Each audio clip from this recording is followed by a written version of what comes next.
The end of America. No, it's not here yet. Don't panic. But I am going to tell you about something very important that's happening with Andrew McCabe, Joe Biden, and one of the worst pandering moments ever. And finally, what every woman really wants on Valentine's Day. All that's coming up right now on I'm Right.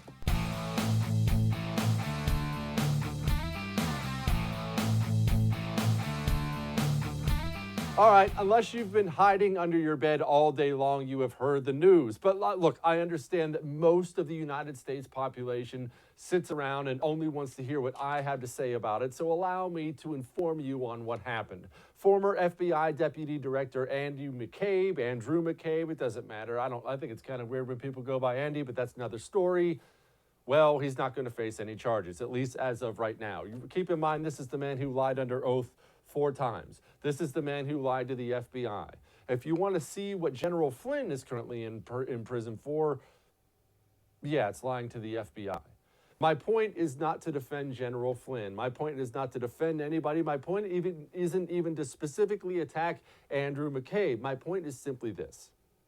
We are reaching a crisis point in the United States of America. And no, I'm not saying we're there. I'm not saying it's tomorrow. I'm not saying it's 10 years from now. But I am saying at some point in time, might be 1,000 years from now, at some point the United States is going to end. We're going to break up. We're going to go away. That's just the way countries do. You know, countries rise, countries fall. That's the history of the world.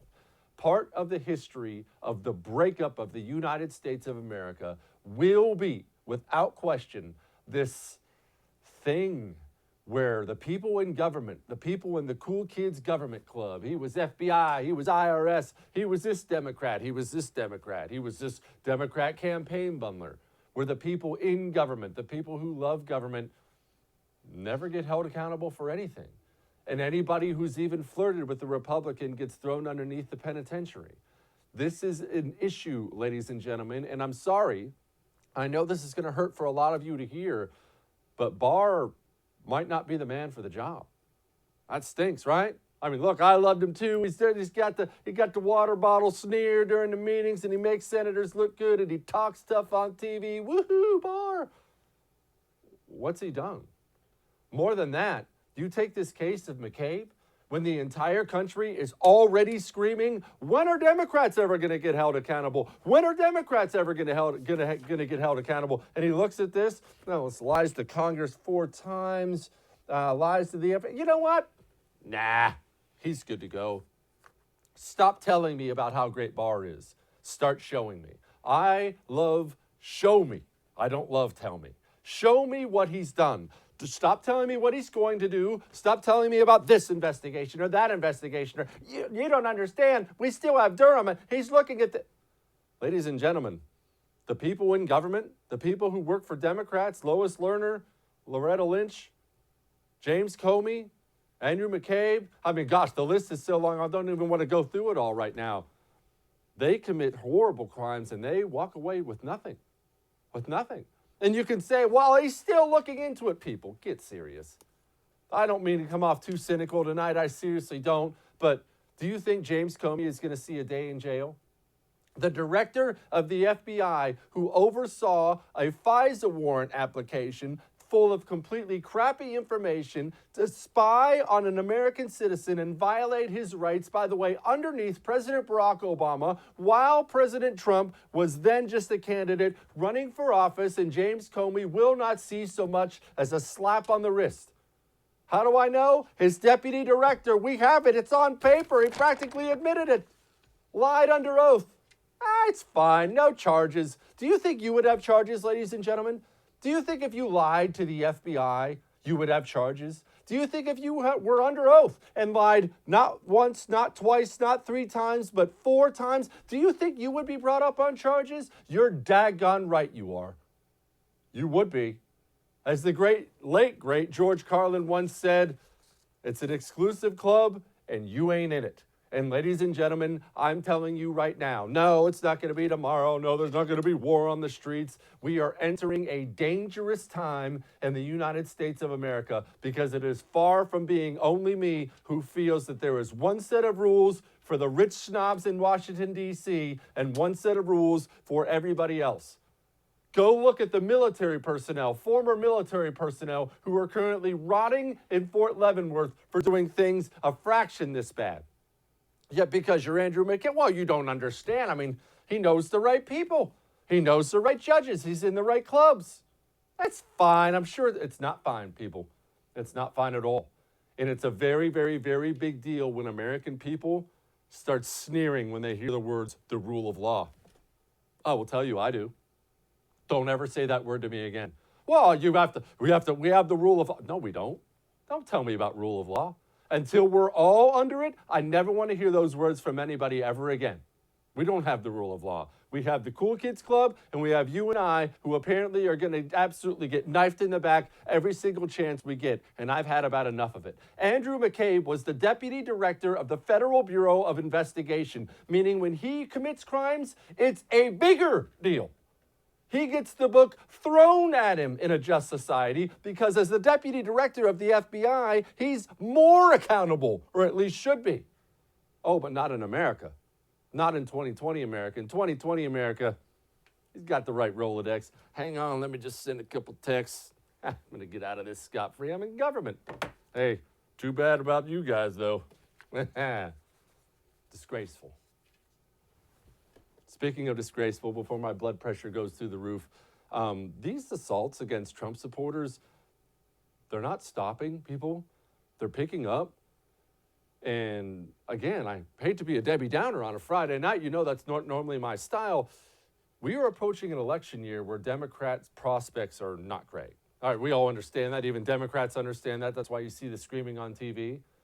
Once 2020 is over, let's make a big assumption that Donald Trump won. We then have 4 more years of him, and that's most likely going to include the replacement of Ruth Bader Ginsburg, which will mean a 20-30-year conservative majority on the Supreme Court. So as I go down the list over this rash of recent attacks on Trump supporters, ask yourself this, ladies and gentlemen, do you think that's going to get toned down in the next 5 years? Or do you think that kind of desperate violence is going to get ramped up? Yeah. We have a van plowed through a Trump tent in Florida. There were 6 people in the tent. By the grace of God, nobody was hurt. But ladies and gentlemen, that innocent picture you're looking at right there could very easily have been 6 dead bodies smashed into the pavement because of this guy's crappy van. Oh, I forgot to mention, I'm sure you didn't see it in the news. Yes, they interviewed the guy. Yes, it was all about politics. How about that? We have a retired New York police officer. I believe this took place in Nashville. He was wearing a hat made to look like a Make America Great Again hat. The hat actually just said Make 50 Great Again or something like that. It was the guy's birthday. Yeah, he got socked in the face for it. Oh, this is just, by the way, we only have an hour-long show. This is just the last 2 or 3 weeks, people. Otherwise, it would take 10 hours to go through all the attacks in the past 3 years. We have the man who bashed out the windows of the GOP headquarters in California. I believe we actually had the before and after of that, or maybe just the after. But yeah, that's a sane person. That's a really sane person who stood against those windows and bashed those out. We have Donald Trump Jr. poses with a 15-year-old boy in New Hampshire. Little did he know, it's that boy on the right, by the way, posing with Donald Trump Jr. A few hours later, the guy would get attacked by some Antifa psychopath. These people are so sick, they attack physically 15-year-old boys. President himself took to Twitter and said, so a leftist attacks 3 Trump supporters, including a 15-year-old child in New Hampshire this week. Last week, a deranged leftist attempted to run over a group of Trump supporters with a car in Florida. What will it take for the mainstream media to finally call out left-wing violence? He's 100% right. And I've got more bad news for you, and I swear I'll try to keep the rest of the show a lot lighter, ladies and gentlemen. Do you know why the media does not cover these incidents? I'll tell you why. It's not because they sit in their newsrooms and hope something bad happens to you, but they do sit in their newsrooms and don't care if it does. Let's be honest. That's how they think. You're a dumb, stupid rube who enabled Donald Trump, and no, they don't want you to get run over by a van, but if you do, kind of had it coming. Sorry. All that may have made you uncomfortable, but I'm dang right. We got a lot more. Hang on.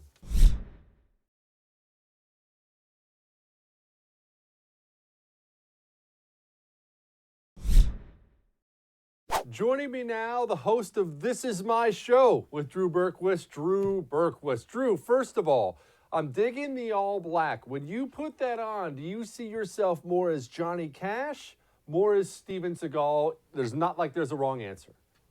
Yeah. Let's go Johnny Cash. I feel like Steven Seagal's got some questionable moments in his life, so I'm going to go Cash. He's got some, but let's not discount Under Siege. All right, speaking Let's not. of, the first one. Well, okay, yes, that's fair. All right.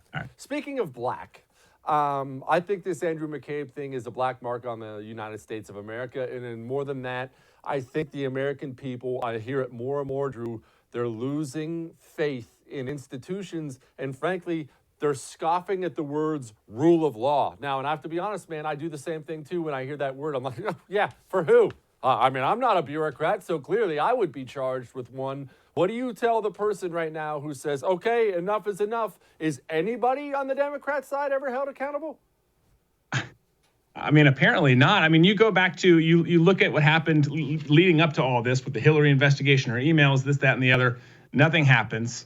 You see this, you see what's happened with Comey. Everyone who's thinking that is thinking it justifiably so, because there's no accountability, and it's very one-sided. The other party here, the Democrats and their people who have politicized these government entities to just the worst degree possible, they continue to get off scot-free, and yet our side always seems to go down, whether they get a sentence or they just lose their job, lose their clearance, whatever. There are consequences of some form, but the other side does not see that, and it is disheartening. So I don't know what you tell people other than you're absolutely right. I would question these institutions, and this was a chance. They had a big chance here to start to, wouldn't have fixed it all together, but to start to clear their name a little bit, and they really screwed it up.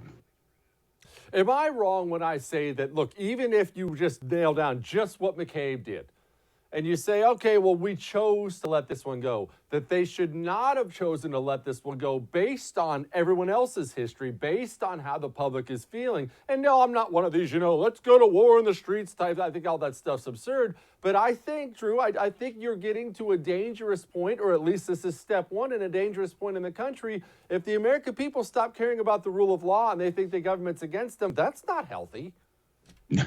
No, not at all.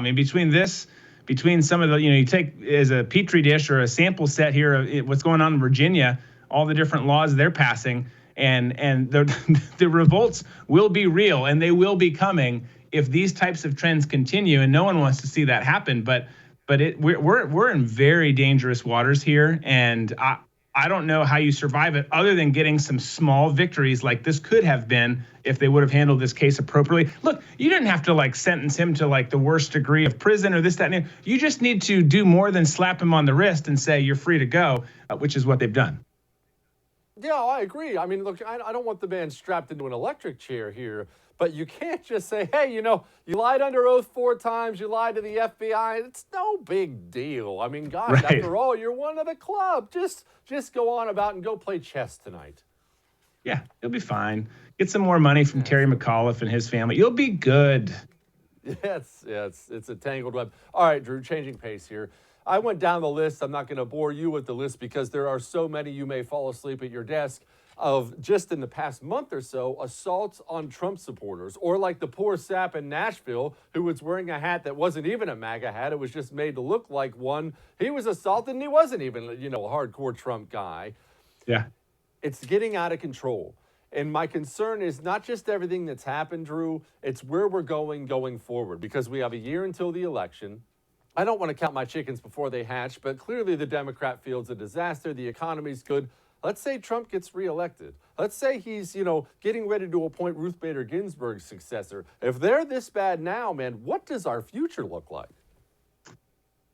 Yeah, it's going to be interesting. I think, first of all, it's disappointing. You see at least 3 documented incidents this past week where that's happened with the hat incident you just talked about. You had another one with the tent here in Jacksonville, Florida, and then another one, I think it was in New Hampshire or somewhere up there, a state that doesn't really matter. But you have all those and no one's talking about it. We're talking about it, but across the board, no one's really talking about it. So these violent acts, these acts of aggression towards Trump supporters that the peace-loving left refuses to, highlight and discuss, go uncharted, they go undiscussed, and it's a bad thing. They continually call us the aggressors and these angry, Trump supporting Nazis and whatever. Yet they're the ones out there oppressing and being violent. So to answer your next question, or the part about moving forward, I don't know where it goes. I mean, I think that they start to push back more. But I mean, look, at the end of the day, you have these incidents that pop up, but they're kind of like geese. Like they're angry, they hiss at you, they come at you, but they don't have any teeth. So, I think we're just going to be stomaching 4 more years of ludicrous behavior without a whole lot behind it. And I think because of the ludicrous behavior that they've had leading up till now, because of this poor performance in the Democratic primaries, you're going to have a party who has lost some of the control in D.C. and we're actually going to have the ability. Trump's going to have the ability to get a lot more done because they've kind of blown it with all these, impeachment shams, the Mueller probe, all the different stuff that's gone out there that's been a total lie and a waste of taxpayer dollars and a waste of our time. Yeah, I guess I just find it unbelievable that there has been, and I'm not one of these guys who blames, well, a politician told me to do it or something like that. I don't do that. But I just find it unbelievable. I mean, we forget that Steve Scalise was gunned down on a softball field in an attempted assassination attempt of GOP congressman by a Bernie Sanders supporter for the stated purpose of politics, and they didn't last 24 or 48 hours before they were back to the totalitarian monarch. This is a dictatorship. So, I mean, I at this point, I don't think anything will dial anything back. Sadly, you're probably right. Hopefully it doesn't escalate to that next level because they would lose. But I mean, it's just it is ridiculous. There needs to just be some sanity. I mean, where's the Bloombergs of the world from 2017 who said we need to get behind Trump and support him because he's our president? Obviously now he's slamming him and they're in a Twitter war. But it's like that needs to be the policy. Stomach the 4 years. Come up with your plan to prevent things, change things for the next 4 years. But don't be violent about it. Just have a good strategy. But no one seems to be able to do that. Speaking of 4 years and the next 4 years, let's assume the Democrat Party nominates Bernie. I think it's going to be Bloomberg, but let's assume it's Bernie. Let's assume Trump blows his doors off. Do they finally do what they should have done for the last 4 years and self-assess and make adjustments, or is it just more of this deep dive down into a hole? The Democrats? Yes. Yeah, I mean, I think they're going to have to. I think you're right. I don't think he gets there. I think no one wants him there. He's too far left even for the Democrats. He likes the fact that he can maybe get more people at a rally or a campaign event than some of the other candidates can, which looks good on the surface, like President Trump would be able to do. But he's not electable. He doesn't have the quality. Like, first of all, he's probably not going to survive the first 4 years. He doesn't even know how to comb his hair. But his policies are far, far too left, even for the people of his own party. And you can see that. You can see people at Goldman Sachs and all these other places, starting to complain, starting to get concerned that he is actually going to be the candidate. So I do think there's some self-correcting. If he ends up coming out of this, things start to come back to normal because none of his policies and plans are going to pass either the House or the Senate, because we're going to control at least one of them, if not both of them, and maybe both of them if he ends up being the nominee. So I think they have to. I think that ultimately it has to on both sides. There has to be some coming back to normalcy. But certainly he's going to be someone who pushes that further. Steven Seagal, host of This Is My Show with Drew Berquist and star of Under Siege. Thank you so much for joining me today. You got it. Thanks for having me. We're not done yet. We have Joe Biden with maybe the cringiest pander moment ever. Hang on.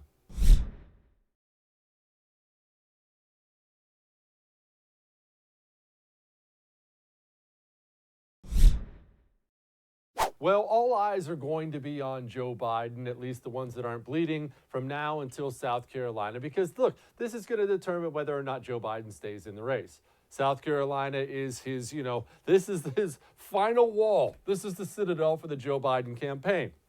Now, he's expected to do very well in South Carolina because such a high percentage of the South Carolina Democrat primary voters are black. Joe Biden does really great with black people. He always has. So the word came out that Joe had made this huge ad buy. Essentially, he's spending every dime he has because he knows he has to win South Carolina. And I want you to listen to this, and I want you to listen to how Joe Biden, the man from Delaware, talks. We don't feel no ways tired. We've come too far from where we started. Nobody told me the road would be easy, and I don't believe he brought me this far to stop now. If you don't like what's going on in this country, you only have one thing to do. Work. Together we can and will win. Let's take back this country now. We want to. We want to. We want We don't feel no ways tired. You know, I actually don't mind pandering because all politicians, especially on the Democrat side, do it so much. But at least most of them attempt to pull it back just a touch. That ranks right up there with Hillary Clinton telling a group of black people that she keeps hot sauce in her purse, trying to relate to everybody. Just when you get to that point, it's not working. And especially this day and age where everybody's jaded and everybody's cynical. I mean, my goodness, you heard me blow a gasket in the opening segment. It's just that's where the population is these days. We have no faith in these people anymore. People want authenticity more than anything else. It's part of the reason Donald Trump is president of the United States. He didn't run from the fact that he was a New York billionaire. And you know what? If you don't run from it, if you just own whatever you are, people love that. You know what people loved? Trump has huge blue-collar support. Everybody knows that's a big part of his support. And yet they loved it and cheered when he flew in on, remember that big like navy blue Trump jet with Trump? Of course, Trump would own a jumbo jet. It can't just be a small Learjet. It has to be some gigantic jumbo jet. And they loved when that daggone thing flew in because Trump didn't apologize for who he was. He takes pictures in apartments that are gilded with gold. That's Donald Trump. That's who he is. Mike Bloomberg, if I hate to give anybody advice, especially someone I want to lose, should do the exact same thing. He should be doing TV ads, sitting on his yacht, eating grapes with the Russian bikini team and saying, look, this is what I accomplished. You can too. I'm Mike Bloomberg. Own what you are. And what Joe Biden is most definitely not is a black person from South Carolina. And he doesn't say things like no ways tired. He's never said something like that in his freaking life. Joe Biden, I believe, was born in Pennsylvania, then was a 30-year senator from the state of Delaware, moved on to be vice president of the United States of America for 8 years. He hasn't said no ways tired ever. And yet he does these things. You all remember that horrible cringe moment when he stood up again in front of a group of black people and talked about his time when he was a lifeguard at the local black public swimming pool and got in a razor fight with the gangster named Corn Pop. And it was just the most awful, cringy thing you've ever seen in your life. But here's the problem. Politicians, especially Democrat politicians, because of the media bubble, they exist in this safe little world where nobody in their lives, nobody in Joe Biden's life taps him on the shoulders and says, dude, that sounds terrible. That absolutely sounds terrible. Well, clearly, as you can hear from this crowd, not everybody's on the Joe Biden train now. Drop out Joe! Drop out Joe! Drop out Joe! Skip Nevada! Skip South Carolina! Just go home early! Drop out Joe! Drop out Joe! Drop out Joe! Drop out Joe! Drop out Joe! Ladies and gentlemen, we are going to have so much fun on this show. Don't miss a single episode because we're going to have so many more months of things like that. Now, not so many more months with Joe Biden because I don't believe he wins South Carolina. I think he loses and then it's off into the sunset with Joe. But the Democrat primary is about to get nasty as Bernie Sanders supporters get desperate and they think he's going to get screwed. And Mike Bloomberg is just pouring money into the race. And Pete Buttigieg is doing his, bitter mayor from Indiana routine.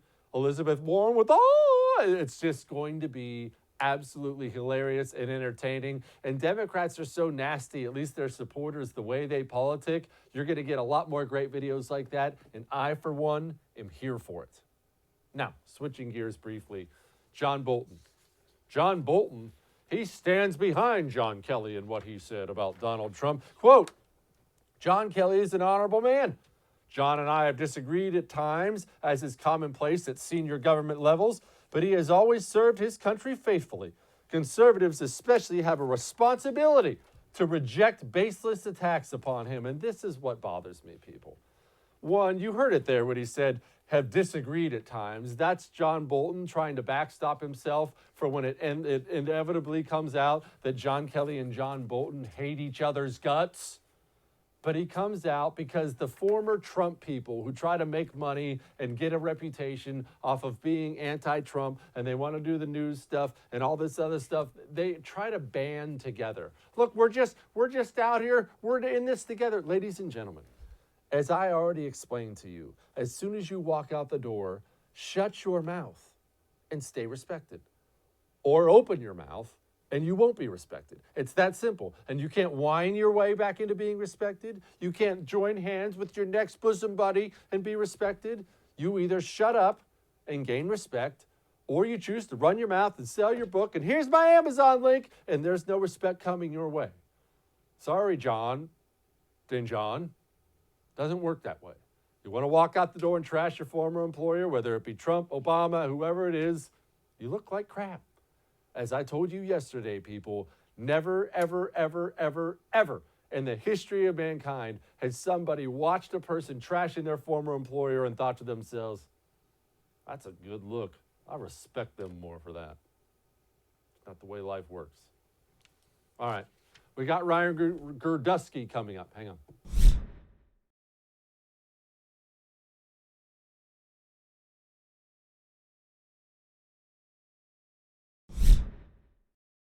Joining me now is political consultant and author Ryan Gerdusky. Ryan, I have to be honest, man, I could hardly get through the clip without laughing about Joe Biden saying he's in no ways tired campaigning in South Carolina. That's taking pandering to a whole new level. Why not just walk around with a sign that says, please, black people, save my campaign?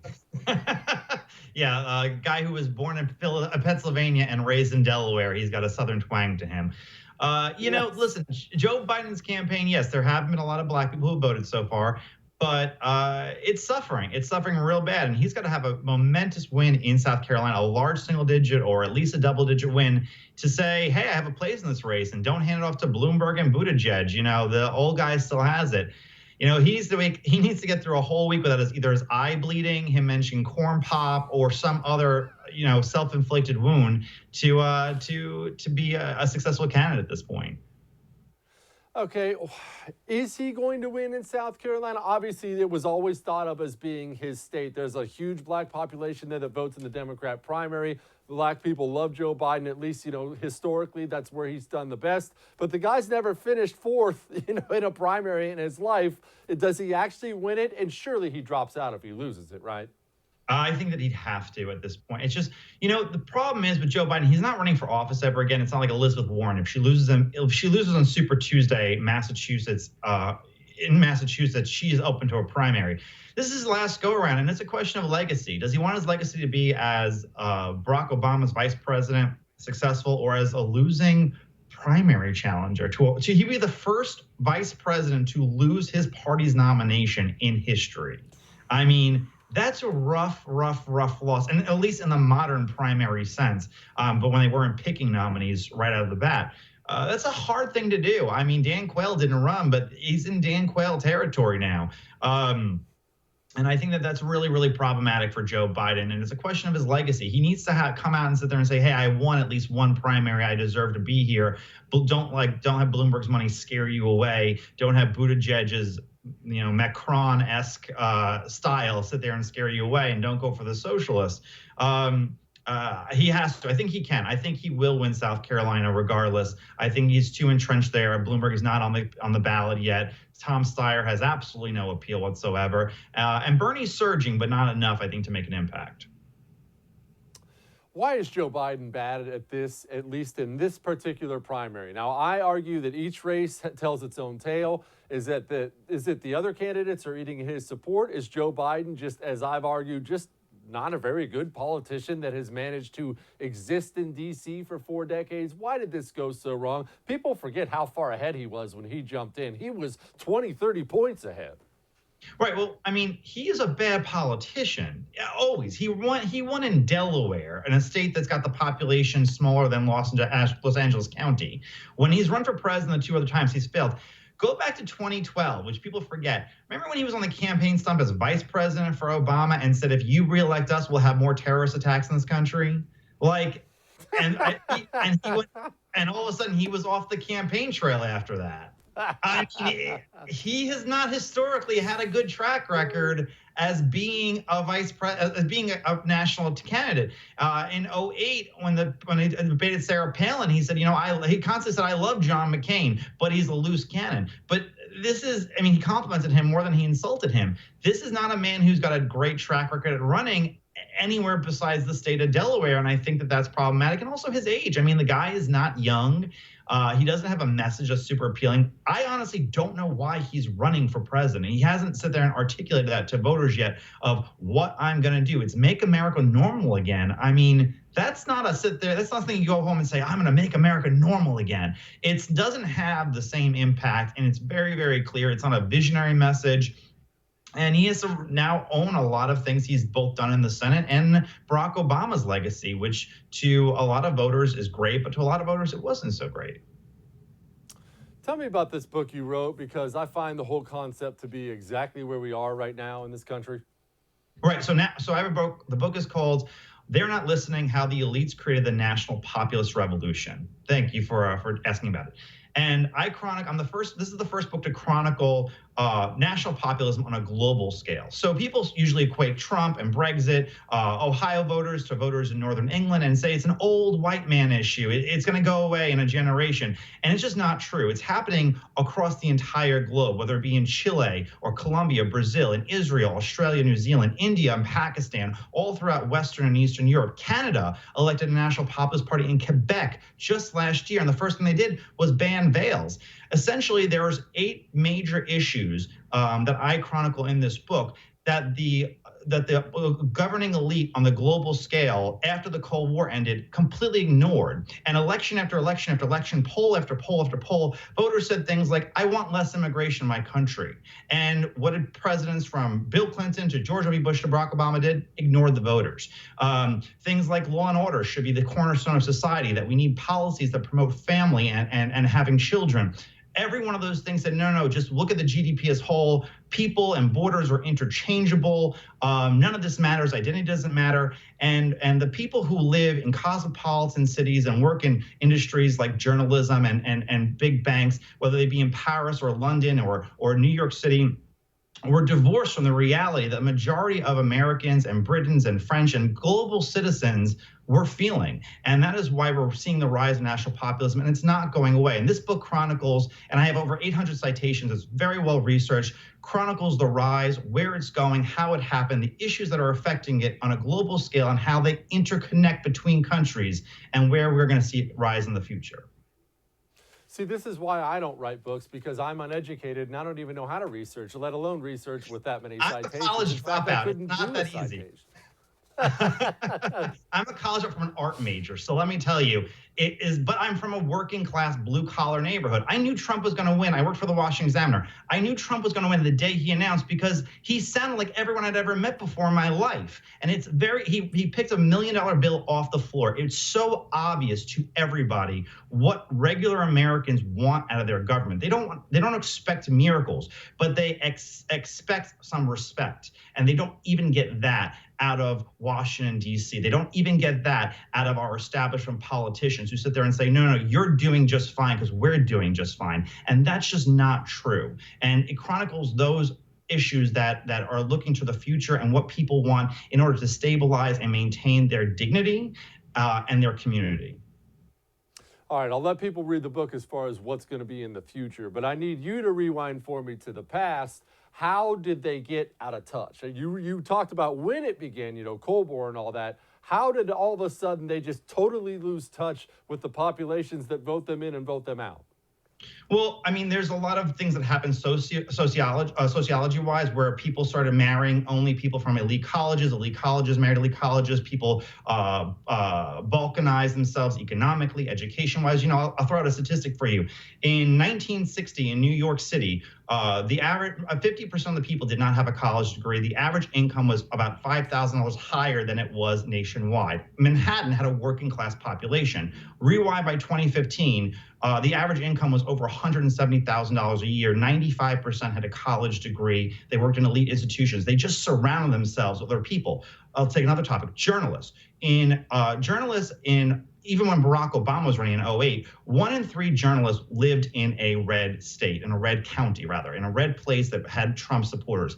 By 2016, over 3/4 lived in supermajority Clinton counties. In England, 95% of all journalists have college degrees. They don't relate because they're not there. Let's say if Anderson Cooper was the most fair-minded person on the planet. He's still a gay guy who lives in the West Village, who is the child of an heiress. How relatable can you possibly be when you don't associate with someone for a normal person? I'm in Washington, D.C. right now. Go around here and talk about Iowa. They look at these places and say, oh, God, I can't imagine. I mean, they're from everywhere else in the world, and they left there to get to be a part of an elite society, and they just detach themselves. Back in the 90s, you had people like Thomas Friedman, and he wrote a whole book about this, and I chronicle in my book. Thomas Friedman said, oh, no, we can have cheap products replace national boundaries. We can have cheap products replace patriotism. They miss the core that human beings as a people, we are wired to be nationalists. We are wired to be patriots. We are wired to be tribal. We are wired to care about things like family and community, and they don't. And because those people who could live anywhere, whether it be New York or London or Paris or any Western organized capitalist society, they can live anywhere. They couldn't understand people who choose to live somewhere, choose to live in Kentucky, choose to live in Arizona, choose to be part of a place and invest in it and hope that their children invest in it too. That is a detachment, and it has leaked into policy issues like normalizing trade relations with China, which devastated huge parts of this country, but not Wall Street. The economic bubble. I mean, there are still parts of our country 10 years later who had not fully recovered from an economic bubble. But it wasn't in Manhattan. It wasn't in the suburbs of Virginia. It wasn't in the military-industrial complex. They couldn't understand the wanting to nation build at home rather than abroad. And all of those things leaked out. Politics doesn't exist in a bubble. What we do in one city or in one country does not affect everywhere else. That is a fact. We have to each be our own country. Ryan Gerdusky, my brother, thank you so much. I look forward to reading this book. I'll talk to you soon, all right? Thank you. We'll be right back. We got more. Hang on.